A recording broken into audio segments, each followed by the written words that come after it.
இது வந்து எனக்கான வெற்றியாக நான் பார்க்குறேன், மக்களுக்கான வெற்றியாக இதை பார்க்குறேன். மக்கள் வந்து ரொம்ப நாளாக ஒரு மாற்றம் வேணும் அப்படின்னு எதிர்பார்த்துட்டு இருந்தாங்க. அதுக்கான சரியான ஒரு விஷயத்தை வந்து தேர்வு பண்ணியிருக்காங்க. அதுதான் நம்ம தளபதி.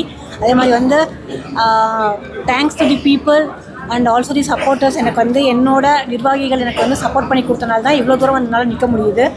இது வந்து இதுக்கான ஒரே தளபதிக்கான ஒரு மருமகமாக தான் நான் செயல்பட்டு வந்துட்டு இருந்தேன். ரொம்ப சந்தோஷமாக இருக்குது. மேடம், நீங்கள் உங்களுக்கு அமைச்சர் பதவி கொடுத்தா மிகப்பெரிய திராவிட கட்சியில் தோற்கடிச்சிருக்கீங்க. மக்களுக்கு என்ன பண்ணுவீங்க? மக்களுக்கான தேவைகளை வந்து செய்கிறதுக்கு மட்டும்தான் வந்திருக்கோம். இதுக்கு வந்து அமைச்சர் பதவின்னு கிடையாது.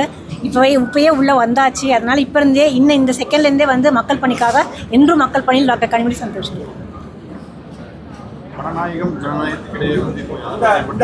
தொகுதியில் மேடம் என்னென்ன முக்கியமான அடிப்படை தேவை பகுதி நிறைவேற்று? மெயினாக வந்துட்டு இந்த டிச் வசதி அப்படிங்கிறது வந்து ரொம்ப இதாக இருக்குது. ஏன்னா ஒரு 25 நாள் தான் வந்து எங்களுக்கு கேம்பெயின் டைமிங்கே கிடச்சிது. அதிலே பெரும்பாலும் இந்த அளவுக்கு வந்து தொகுதி முன்னேற்றம் சுத்தமாக இல்லாமல் இருக்கிறதுனால ஃபஸ்ட்டு அந்த விஷயத்தை வந்து நான் கண்டிப்பாக கொண்டு வருவேன். கவுண்டமலை வந்து தமிழகத்தில் 2வது பெரிய தொகுதி. அதில் நீங்கள் வெற்றி பெற்றிருக்கீங்க. என்னென்னமான வாக்குறுதிகள் மக்களுக்கு நிறைவேற்ற போகிறீங்க? உங்களோட பிரதான பிரச்சனைகள் என்ன செய்யலான்னு இருக்கீங்க? மெயினாக வந்து இந்த பேசிக் வந்து சரி பண்ணி கொடுக்கணும். ஏன்னா ஒவ்வொரு தடவை நான் அதை தான் சொல்கிறேங்க. இன்றைக்கி தான் உள்ளே வந்திருக்கோம். இந்த செகண்ட்லேருந்து அதுக்கான வேலைகள் வந்து ஏன்னா உள்ளே வரத்துக்கான முயற்சிகள் இத்தனை நாள் நம்ம பண்ணிகிட்டு இருந்தோம்.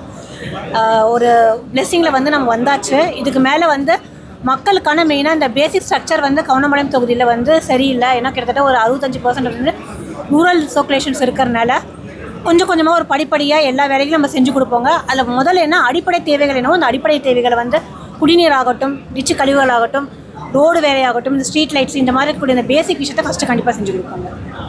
கோவையில் வந்து அதிக வாக்கு வித்தியாசத்தில் வெற்றி பெற்றிருக்கீங்க. மக்கள் உங்களை நம்பி வாக்களிச்சிருக்காங்க. அவங்க என்ன உறுதி கொடுக்குறீங்க?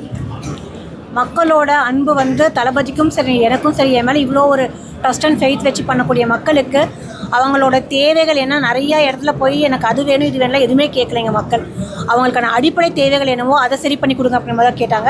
அதனால் கண்டிப்பாக ஃபஸ்ட்டு அந்த விஷயத்தை வந்து செஞ்சு கொடுப்பாங்க. கவுண்டமலையம் தொகுதியை பொறுத்த வரைக்கும் ஒரு முதல் பெண் சட்டமன்ற உறுப்பினராக தேர்ந்தெடுக்கப்பட்டிருக்கீங்க. மக்கள் பணியில் செய்கிறதும் மக்களோட ஆதரவு கொடுக்குறதும் எந்த அளவுக்கு இருக்கும்னு எதிர்பார்க்குறீங்க?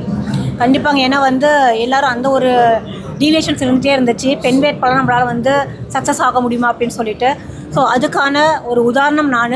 இன்னொன்று என்ன அப்படின்னா வந்துட்டு மெயினான விஷயம் வந்து தமிழக வெற்றி கழகம் த்ரூவில் வந்து ஒரு பெண் வேட்பாளராக நான் வந்ததுனால எனக்கு வந்து அந்த ஃபுல் சப்போர்ட் அப்படிங்கிறது கம்ப்ளீட்டாக கிடைச்சதுங்க.